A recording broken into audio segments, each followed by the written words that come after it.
Venezuela's government is trying to end a standoff with international airlines. Many of them stopped flying to the South American country over the $4 billion that country owes. Officials say they'll start paying the airlines this week. Now, passengers are bracing for airfares to soar to help pay for that debt. John Holman reports. Waiting for the next flight to Caracas is music student Marianela. She's heading home after taking advantage of Venezuela's dirt cheap flights to travel to a university entrance exam in Colombia.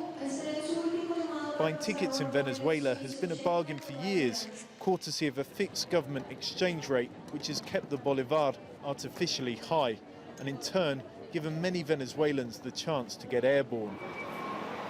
But a change is coming which will drastically affect Venezuelan travellers and could end Marianela's university hopes in Colombia. I want to study music in Colombia, but it's going to cost a lot to get there with the rise in ticket prices. It's going to really affect me. Starting July, flight prices will be based on an exchange rate with a much weaker bolivar, and ticket prices will soar beyond the reach of many travellers.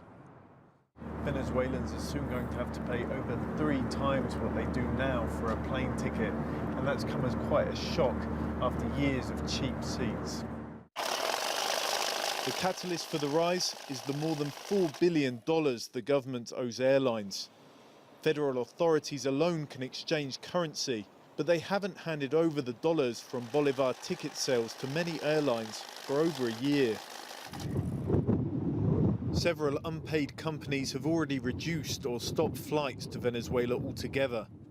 Weakening the bolivar is part of the latest government plan to pay the debt, but airline representatives say even then they won't receive everything they're owed. The government is not going to pay everything. With some airlines, they will pay 85%, others 80% of what's owed.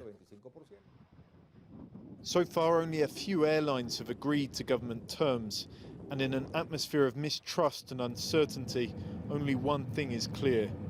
Venezuelans who for years have enjoyed cheap flights are coming down to earth with a bump. John Holman, CCTV, Caracas.